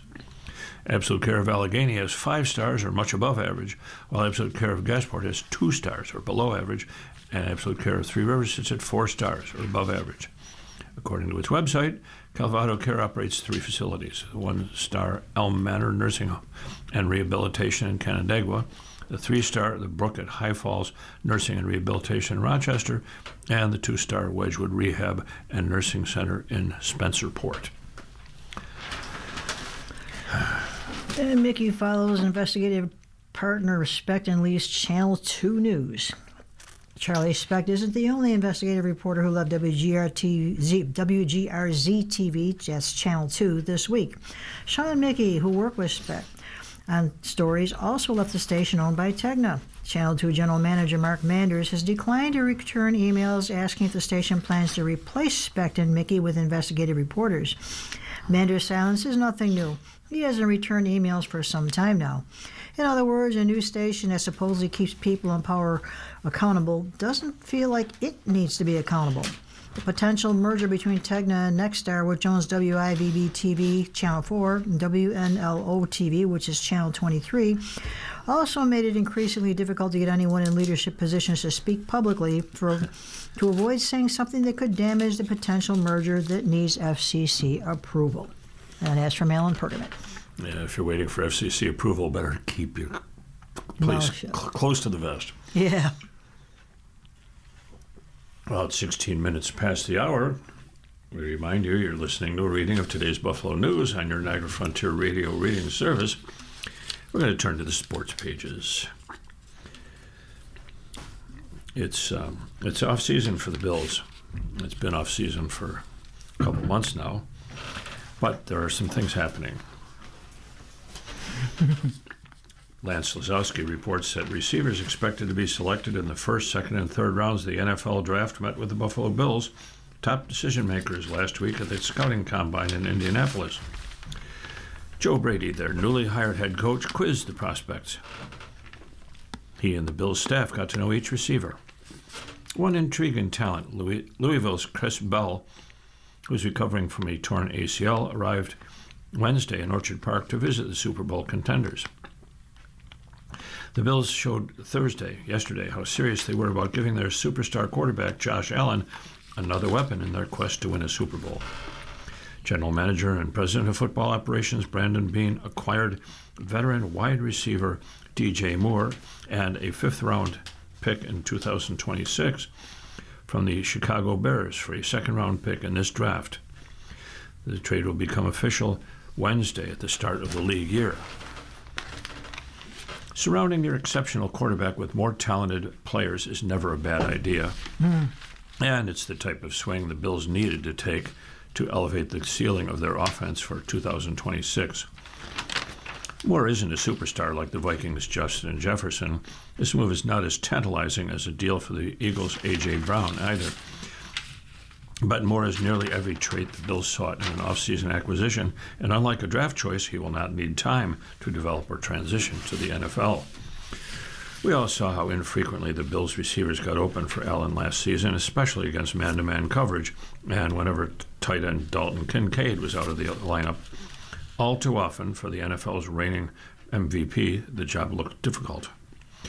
Moore arrives with a few significant questions, none bigger than his career worst production for the Bears last season. He had just 85 targets, 50 catches, 682 yards, and 6 touchdowns. Context matters, though. Moore never seemed to be on the same page with the Bears' young quarterback, Caleb Williams. The team had a new head coach, Ben Johnson, and Chicago spent first-round draft picks on receiver Rome Odunze and tight end Colston Loveland over the past 2 years. The Bears also want to get 2025 second-round draft pick Luther Burden more involved next season. In 2024, Moore caught 98 of his 140 targets for 966 yards and 6 touchdowns. He reached the 1,000-yard mark in 4 of his first 8 seasons. According to ESPN research, Moore is one of 5 players with 50-plus catches on throws of 20-plus air yards over the past 5 seasons, joining Jefferson, C.D. Lamb, Tyreek Hill, and George Pickens. Moore is the field-stretching receiver the Bills have sought since Gabe Davis left for Jacksonville in 2024. Moore turns 29 years old next month, but 2 of his most productive seasons happened in Carolina with Brady as his offensive coordinator. In 2020, Moore totaled 66 catches for a career-high 1,193 yards and 4 touchdowns. Though Brady was fired midway through 2021, Moore had 93 catches and 4 touchdowns on 163 targets. He joins Khalil Shakir, Keon Coleman, and Joshua Palmer in the Bills' wide receiver room for 2026. Between Moore and Palmer, Buffalo will spend $35.7 million in cash on 2 veteran receivers who aren't viewed as number 1 options. Curtis Samuel is likely to be released, and Tyrell Shavers will miss the start of the season as he recovers from a torn ACL. The Bills likely chose to make a trade because the top options in free agency, most notably the Colts' Alec Pierce and Packers' Romeo Doubs, will likely get $20 million or more next season. Per season. Moore does not require long-term commitment. Plus, he's the type of versatile chess piece the Bills coveted. Most of Moore's snaps have been on the outside, but he also has lined up in the slot throughout his career. The versatility will allow Brady to move Shakir around the formation, which should prevent defenses from keying on the Bills' leading receiver from last year. Moore is reliable as a blocker, and he can still get open. According to Next Gen Stats, Moore's separation score was 17th in 2025 and 12th in 2024. The Bills had to get creative to make the financials work. As part of the trade, $15.5 million of Moore's base salary for 2028 is now guaranteed. His $24.5 million salary for 2026 and 27 will be fully guaranteed next week, which makes the cap hit fit for Buffalo. But the deal allows the Bills to spend elsewhere in free agency, and it gives them flexibility at the draft. They hold the number 26 pick in the first round. In free agency, the Bills will sign at least 1 interior offensive lineman. Look out for Pittsburgh Steelers guard Isaac Seumalo, who played for Buffalo's position coach Pat Meyer. If they lose left guard David Edwards and center Connor McGovern, they also have holes on defense, nowhere bigger than at inside linebacker and safety. The Bills have several important pending free agents on that side of the ball, including linemakers Matt Milano and Shaq Thompson and cornerback Tre'Davious White. Bean also plans to add players who fit the 3-4 base defense Buffalo will use under its new defensive coordinator, Jim Leonard. Washington wide receiver Denzel Boston has been a popular pick for the Bills in recent mock drafts, but Moore's arrival allows them to consider other options in the first round. Edge rusher, for example, is a position that's deep in this draft. Veteran free agent rushers like Khalil Mack are too expensive. Texas A&M's Cassius Howell, Oklahoma's R. Mason Thomas, and Miami's Akeem Mesidor are among the prospects who may be available when Bean is on the clock. The Bills could also use the selection on a safety like Oregon's Dillian Thielman, though his performance at the Combine may have vaulted him into the top 15, or Toledo's Emmanuel McNeil-Warren. Leonard may want Cole Bishop's partner at safety to be someone who could also play man coverage as a nickel corner, because the Bills will use more single-high safety looks in 2026. Moore's selection won't preclude Bean from taking a receiver altogether, though. A group of intriguing receivers will be available when the Bills are on the clock in the third round. Bell, for example, is expected to drop because of the torn ACL that abruptly ended his breakout senior season. He's expected to be ready for training camp, but there's always a risk when you take an injured player with a day 2 pick. Bell totaled 72 catches for 917 yards and 6 touchdowns in 11 games before he hurt his knee. UConn's Skylar Bell and Georgia State's Ted Hurst could be options in round 3. Moore may not be the receiver he wanted, but the trade is a sign that the Bills are not satisfied with how their offense operated in 2026. Nor should they be. The Kansas City Chiefs own 2 first-round draft picks. The Baltimore Ravens have a new head coach and plan to add talent around Lamar Jackson. New England cut Stephon Diggs to create enough room to add a receiver like Pierce or Brown. The AFC is wide open, and Bean just showed he's going to do everything he can to position the Bills to succeed in Brady's first season as head coach. And for the Sabres, the team looks for help as it continues the playoff chase. And this is from Rachel Lindsay. March is suddenly a relevant month for the Buffalo Sabres, not just because they're in contention for a playoff berth. There's a possibility of adding pieces to the lineup as a trade deadline approaches, which could help the Sabres in their postseason pursuit.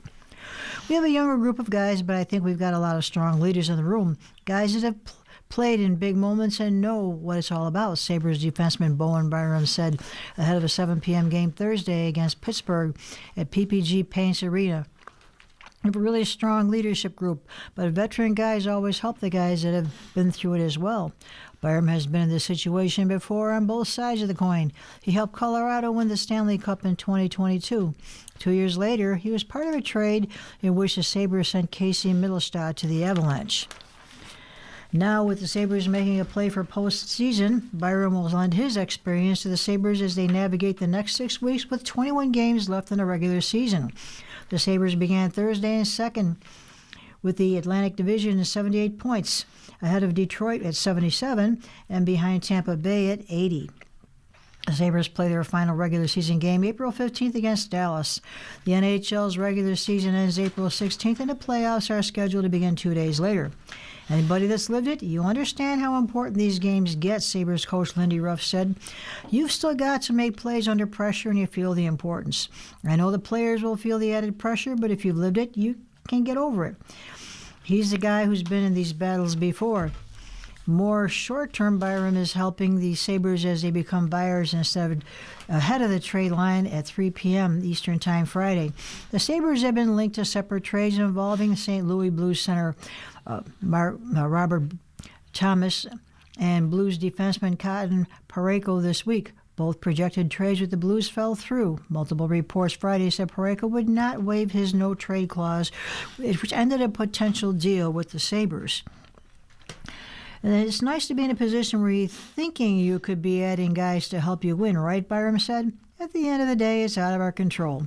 But you're always thinking about it, trying to put your GM cap on to see what's going to happen. It's a fun time of year, but you're trying to, in this position, add players to help you win. Jarmo Kekalainen is an experienced general manager, and I'm sure whatever he does will be in the best interest of the team. And Hunter Haydad, defenseman Mattias Samuelsson participated in his own cheering section anticipated his own cheering section in the building Thursday against the Penguins, which included his father, Kjell, who played in the NHL from 1985 to 1999, including a little more than 3 seasons with the Penguins. Mattias Samuelsson now has a few more connections to Pittsburgh. His mother, Vicky, is from Pittsburgh. He wears number 23 with the Sabres, the same number his father wore when he played for the Penguins from 1992 to 95, and Kjell Samuelsson helped the Penguins win the Stanley Cup in 1992. Mattias Samuelsson grew up in Philadelphia area and typically anticipates a big crowd of family and friends at the Sabres-Flyers game at Xfinity Mobile Arena in Philadelphia. A lot of people are at those games, but Pittsburgh's not that bad, he said. It's my mom's side of the family here, and I really don't know how many other people are in the area. And then an injury update. Ruff said center Tyson Kozak from day to day with an undisclosed injury, and he didn't travel with the Sabres to Pittsburgh. Kozak has primarily played on the Sabres' fourth line this season, including 5 of the last 6 games at the center, and has 2 goals with 2 assists, 98 hits, and 33 blocked shots to 39 games this year. Josh Dunn centered the Sabres' fourth line with Zach Benson and Beck Melenstein during the morning skate at PPG Paints Arena. It's been a good depth option, Ruff said of Dunn. He's filled in on wing. He's been a center. They've been stretches on the road where our fourth line has scored some key goals. The heavy line has been able to control play down low. We've used him in some penalty-killing situations. His physicality has been good for us. He's stepped in for teammates. He's a real good role guy. Well, Rachel Lindsay wrote that piece yesterday before some certain developments, and she mentioned that in that article. Now she's written a follow-up, and I'll just abbreviate this because mostly it's become moot. Colton Parayko won't be joining the Buffalo Sabres. Parayko, the St. Louis Blues defenseman, has decided not to waive his no-trade clause, according to multiple reports yesterday afternoon. Neither the Sabres nor the Blues immediately confirmed those reports, and the Sabres declined to comment on the reports to the Buffalo News through a team spokesman. They had a deal structured, but it's not going to happen. So, by not waiving his no-trade clause, Parayko remains in St. Louis until he agrees to another trade, unless he agrees to another trade before the trade deadline on, 3 p.m. today. So we'll see. Yeah. Okay. From, where am I? Oh, I'm on the wrong page. That's why I can't find my article. Free agents to watch. There you go. Yeah, this is Catherine Fitzgerald on it. Well, this is the fourth of 11 stories previewing the start of NFL free agency on March 11th. That's coming up. In the middle of the center's market sits Tyler Linderbaum. After 3 Pro Bowl seasons in 4 years with the Baltimore Ravens, Linderman is set to hit and dictate free agency. Ravens general manager Eric DeCosta knows Linderbaum's value. First of all, Tyler's a guy that I have tremendous respect for, DeCosta said at the NFL Scouting Combine. Obviously, he's proven to be, in my opinion, one of the best centers, the best center in the league. We've been having conversations. We've had conversations since the end of the season, and at this point in time, we've made him a market-setting offer, and hopefully we can get something done with him between now and the start of the new league year. The offer will stand the test of the free agent market. The Buffalo Bills will be watching closely. They have a free agent center in Connor McGovern. Left guard David Edwards is also set to hit free agency. The Bills brought back their starting offensive line from 2024 this past season with marked success. Now, based off the financial numbers, they're more than likely to see some turnover. Creed Humphrey has previously set the record for the biggest center deal in league history at $18 million per year. Linderbaum is likely to surpass that, and a trickle-down effect will impact what McGovern can net. Ty Andrew Dahlman's surprise retirement for the Chicago Bears this week, and the center is in need around the NFL. Bills general manager Brandon Beane believes in building at the trenches, and he is far from alone in that ideology. The markets for tackles and guards may not be as prominent as that for centers, but general managers around the league may be forced to shell out for the big boys.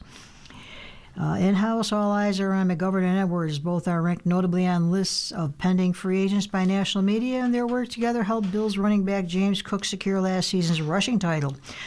The year before that, after McGovern moved to center and Edwards latched onto a starting role as Josh Allen's most valuable person series, the offensive line led the league that year in fewest sacks allowed. Well liked by Allen in the locker room, the two have made a quiet impact during their time in Buffalo. At the top of the heap, Linderbaum, Rasheed Walker, Braden Smith. Walker and Smith played tackle for the Packers and Colts respectively. Should see plenty of attention from teams.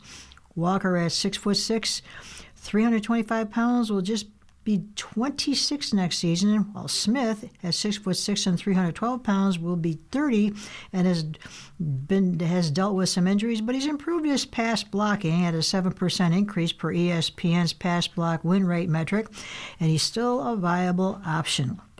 And names to know, with a focus here on interior offensive linemen, will go Elijah Vera Tucker, Isaac Seumalo, and Zion Johnson.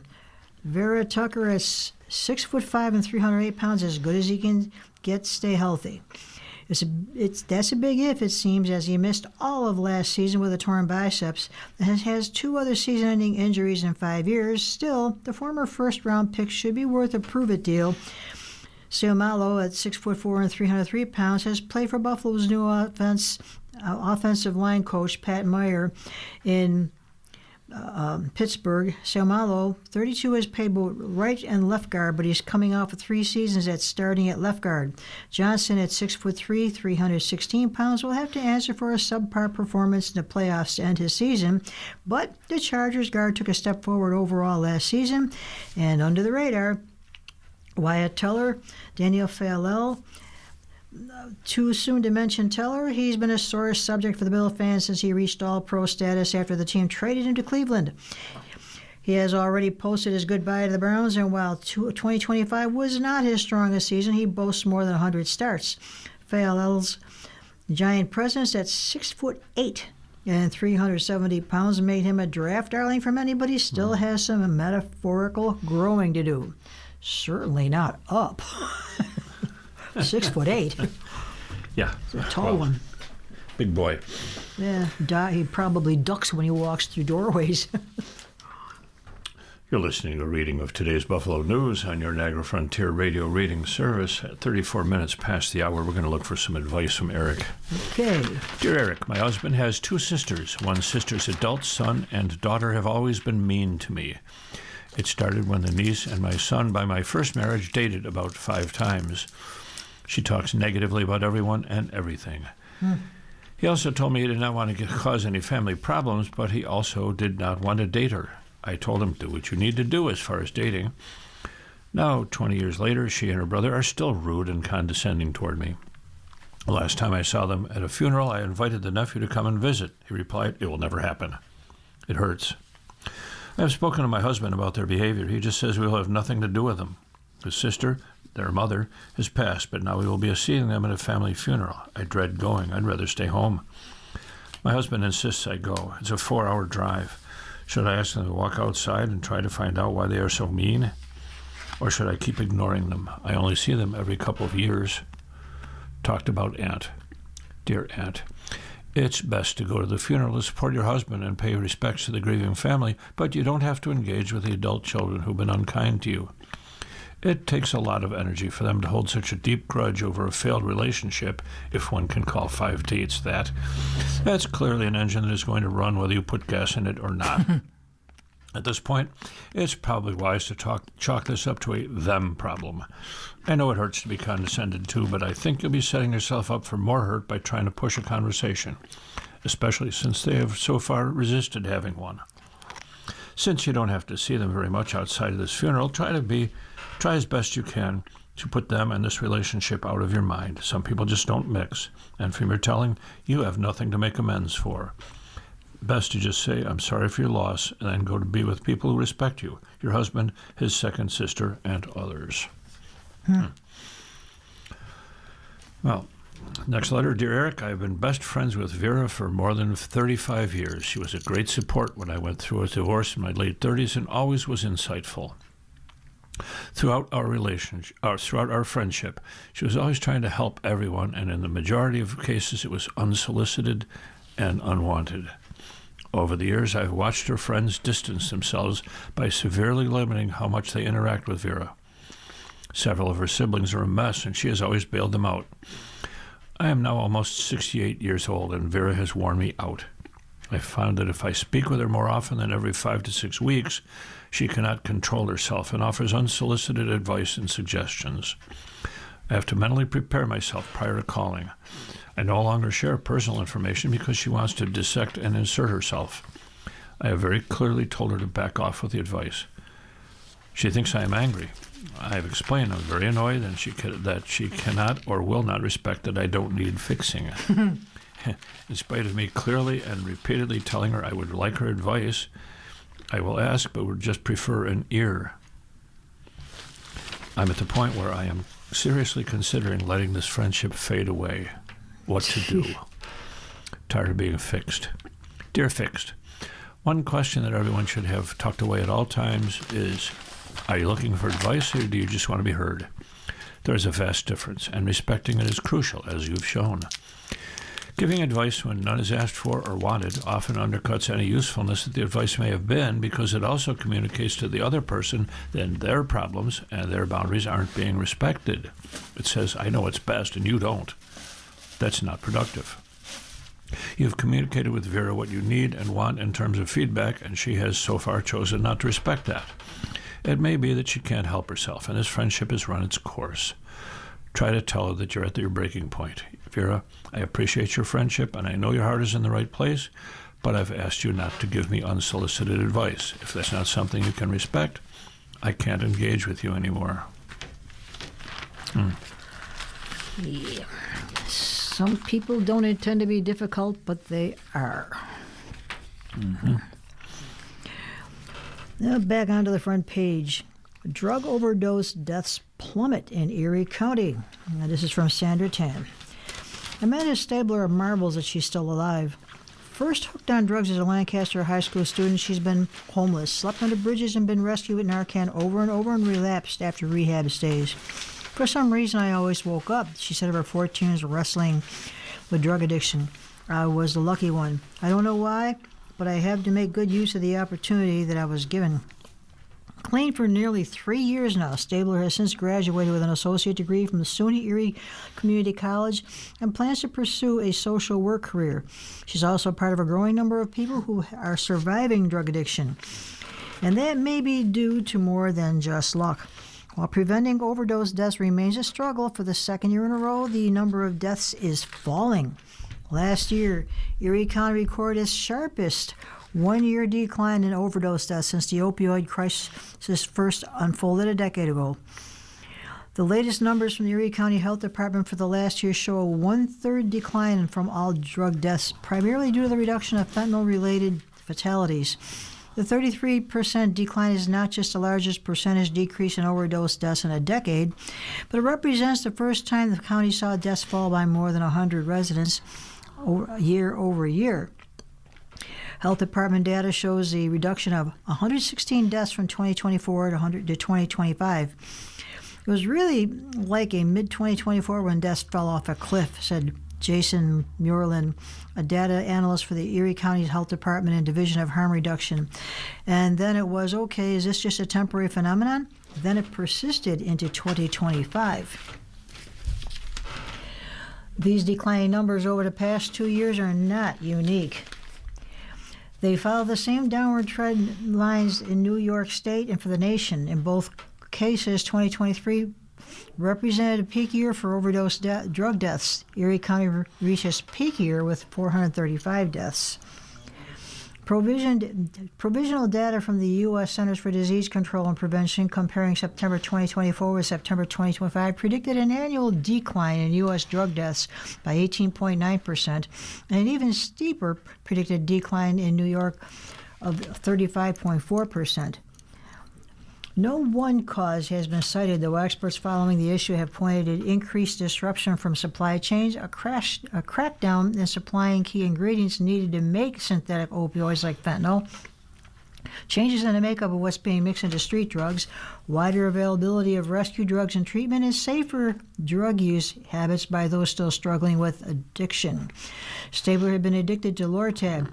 She also injected herself with opiates and turned to other stimulants, street drugs, and alcohol. But she did adopt certain harm reduction practices. She didn't use opioids while she was alone, and she would wake up from overdoses with families, and with friends and ambulances and emergency rooms thanks to Narcan. She received methadone treatment and various other addicted treatment drugs, and eventually she switched to other types of street drugs like cocaine and other stimulants. Stabler never stayed clean until she spent months watching her boyfriend lying in a hospital bed due to an addiction-related illness. Seeing how sick he was day to day, day in and day out, made her commit herself to following a new path, giving up drugs and enrolling in college. It was quite traumatic, she said, but that's how I got clean.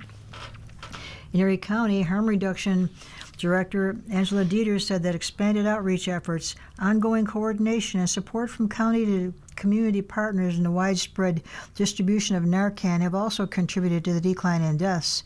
Erie County really worked really hard with the education piece in harm reduction, she said, and spreading that message and making it acceptable and less stigmatizing across the board. Muirlin pointed out some key changes over the past few years in regard to the local population of residents who are dying of drug overdoses and the types of drugs that are causing those deaths. While a disproportionate number of African American residents continue to die of drug overdoses, the racial disparity gap has been narrowing. White people continue to comprise the majority of overdose deaths, but drug fatalities involving those who are black have fallen from 32% in 2023, when deaths were at their highest, to 23% in 2025.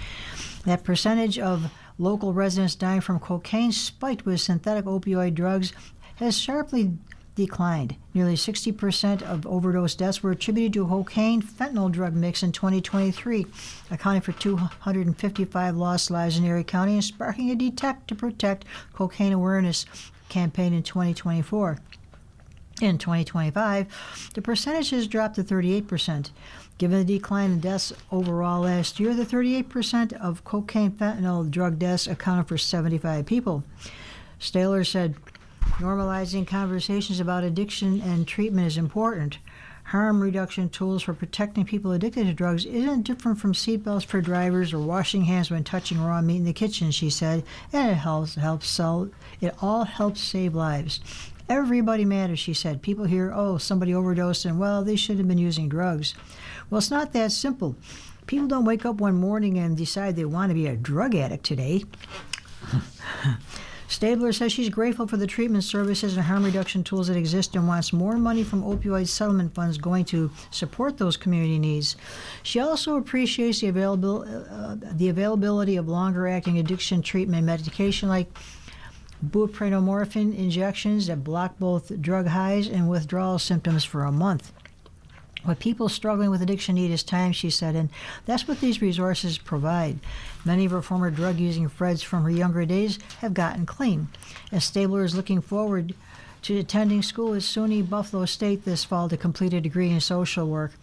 She's also working with her doctor to lower her monthly injection with the addiction treatment drug Brixadi, Brixadi. When her grandmother died a year ago, she was working through her grief without relapsing, a huge milestone. We are lowering my dose, but we are working on doing it slowly. She said, life is hard. I have all the faith in the world, and I do not think I will ever touch another substance again. Like I said, if my grandmother passed away and I didn't get high, I can stay sober through anything. But the shot is there just in case. She points to the availability of millions of dollars in drugs from drug companies to settle lawsuits relating to opioid drug crisis. That's a huge opportunity to do something good for the community, she said, supporting organizations doing boots-on-the-ground outreach and distribution of harm reduction and treatment support. Erie County has so far received $32.7 million in opioid settlement funds paid by drug companies and has spent about $7 million of it and has committed $28.1 million. That money has gone towards support staff positions in the Departments of Social Service, Probation, and Health, including the Health Department's Harm Reduction Division, according to the Health Department. It's also being spent on contacts with community agencies, a Detect to Protect media campaign, administration of settlement funds, and to provide medication-assisted treatment for those in county jails with addiction disorders. So, sounds like they're doing a good thing there, and I hope they continue. Yeah, and I hope this Amanda Stahler continues to do well. 3 years of clean, yes, working and helping people who have been through what she's gone through. Good for her. Well, with all the funds they're cutting, I hope they leave that alone. Again, back to the front page. This from 4 Associated Press writers from Dubai, United Arab Emirates. Trump wants to have a say in selecting new leader of Iran. President Trump said yesterday he should be involved in choosing Iran's next supreme leader as the U.S. and Israel hammered the country for a 6th day. Iran kept up retaliatory attacks on Israel, American bases, and countries around the region. Trump ruled out Mojtaba Khamenei, a front-runner to replace his father, Ayatollah Ali Khamenei, who was killed in the opening strikes of the war. Trump's comments to the American news website Axios were likely to renew questions about whether the U.S. and Israel seek the overthrow of the Islamic Republic or just a change in its policies, as the conflict has appeared increasingly open-ended. The war has escalated each day, affecting an additional 14 countries across the Middle East and beyond. And yesterday, Azerbaijan accused Iraq of drone attacks, which Tehran denied. Iran said the U.S. would bitterly regret torpedoing torpedoing an Iranian warship near Sri Lanka a day earlier. Israel issued a mass evacuation warning for all of Beirut's southern suburbs as the fighting escalated with Iran-allied Hezbollah militants. There we go. UN peacekeepers reported ground combat in southern Lebanon as more Israeli troops crossed the border. All the while, the U.S. and Israel have battered Iran with nationwide strikes targeting their military capabilities, leadership, and nuclear program. Iran's attacks have targeted their Arab neighbors, disrupted oil supplies, and snarled global air travel. The war has killed at least 1,230 people in Iran, more than 120 in Lebanon, and around a dozen in Israel, according to officials in those countries. 6 U.S. troops have been killed. In the Axios interview, Trump derided the 56-year-old Mojtaba Khamenei, who has never been elected or appointed to a government position, called him a lightweight. We want someone who will bring harmony and peace to Iran, Trump said. I have to be involved in the appointment, like with Dulce in Venezuela, said Trump, referring to the acting president in the South American country. Dulce Rodriguez took power in January after a U.S. military operation captured Nicolas Maduro and whisked him to the U.S. to face federal drug conspiracy charges. Iranian Foreign Minister Abbas Araghchi on yesterday denied reports that Tehran has been in contact with the U.S. to push for a ceasefire. We don't see any reason why we should negotiate with the U.S., Araghchi told NBC News, when we negotiated with them twice, and every time they attacked us in the middle of the negotiations. Araghchi also accused the U.S. Navy of committing an atrocity at sea for sinking the Iranian frigate Aris Dana in the Indian Ocean, killing at least 87. The U.S. will come to bitterly regret the precedent it has set, he said on social media. The Iranian vessel was returning from an exercise hosted by the Indian Navy that the U.S. also joined. Sri Lankan authorities said 32 crew members were rescued. Araghchi said it had been carrying almost 130 crew. An Iranian cleric later called on state television for the shedding of both Israel and Trump's blood. The statement from Ayatollah Abdullah Javadi Amoli, too many syllables, represented a rare call for violence by an Ayatollah, one of Shia Islam's highest clerical ranks. There are dozens in Iran. Sri Lanka said another Iranian warship was anchored near its coast on Thursday, and more than 200 sailors are being escorted to a naval base on the outskirts of the capital, Colombo. The Israeli military carried out a wave of strikes on Iran's ballistic missile launch sites, and its top general said that 80% of Iran's air defenses and 60% of its missile launchers had been destroyed. Still, Lieutenant General Eyal Zamir said the threat has not been removed. Israel said holy sites in Jerusalem's Old City would be closed today after air sirens warned of missile attacks yesterday in Tel Aviv and Jerusalem. Closures include Christianity's Church of the Holy Sepulchre and Judaism's Western Wall. They will affect tens of thousands of Muslims who pray at the compound on Fridays during Ramadan. Gulf countries also reported coming under fire. The State Department announced it was closing the U.S. Embassy in Kuwait, which activated air defense systems after missiles were shot towards it. Iran has fired waves of missiles and drones at the American allied Gulf countries since the start of the war. An Iranian drone strike Sunday killed 6 American soldiers in Kuwait. In the United Arab Emirates, a drone was shot down near the El Dhafra air base, which hosts U.S. forces. Shrapnel fell to the ground, authorities said, and 6 people were wounded. Qatar evacuated residents near the U.S. Embassy in Doha as a precaution and later reported a missile attack. Saudi Arabia said it destroyed a drone in a province bordering Jordan. Bahrain said an Iranian missile hit a state-run oil refinery yesterday, sparking a fire that was extinguished. The refinery was still working, it said, and there were no reports of casualties. Azerbaijan's President Ilham Aliyev accused Iran of carrying out a groundless act of terror and aggression after a drone crashed Thursday near the report at Nakhchivan, a region bordering Iran. Another drone fell near a school. Authorities said 4 civilian airport workers were wounded. Aliyev said the military had been instructed to prepare and implement retaliatory measures. Iran denied it launched drones toward Azerbaijan. Iran has also repeatedly denied targeting oil infrastructure and other civilian targets, even as its missiles and drones have hit such sites. Since the war began last Saturday, ships have been attacked in the Gulf of Oman and the Strait of Hormuz, through which about a fifth of the world's oil is shipped. This has caused oil prices to soar. Israel struck Beirut's southern suburbs Thursday evening after urging residents to save your lives and evacuate your homes immediately. 2 hospitals evacuated patients and staff. The Lebanese Health Ministry said the death toll has risen to 123 since the resurgence of hostilities between Israel and Hezbollah, which struck Israel in the opening days of the war. A spokesperson for the UN peacekeeping force in southern Lebanon, Tilak Pokarel, said yesterday that peacekeepers had seen and heard clashes, including ground combat in southern Lebanon, as more Israeli forces have moved across the border. Well, I hope they soon find a way to end this. Yeah, we're coming to the end of this reading today, and look at a quick comic here, Zits. Perfect choice. That was great. That's great. I think a lot of us can identify with this. Family sitting around the table, and Mom yells, "Pizza's here," and Dad yells, "Yes." And Jeremy goes, "Finally," and she goes, "But first, let's all enjoy a healthy salad." And Dad says, "Yeah, it's like standing at the gates of heaven and finding out you're in boarding group 6.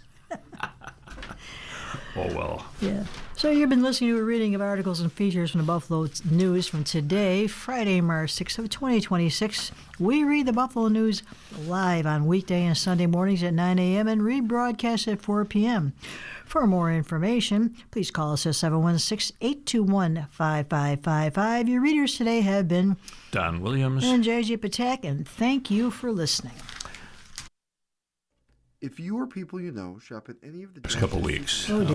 Please save Dash's register tapes for radio reading.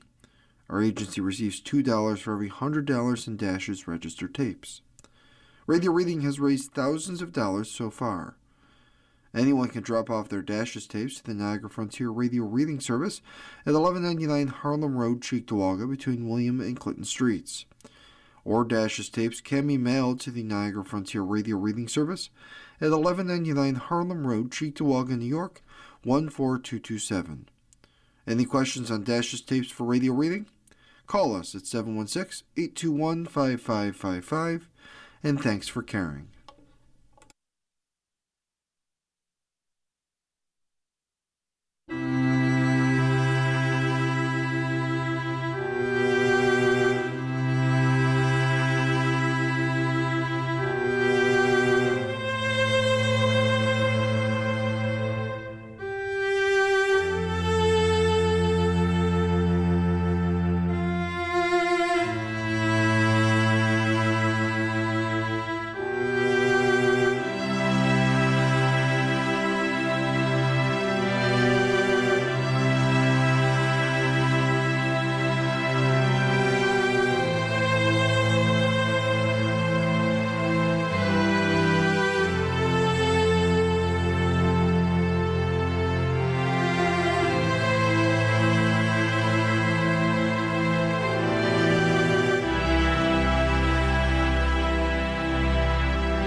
following program is intended for listeners who are blind, have low vision, or have another print disability.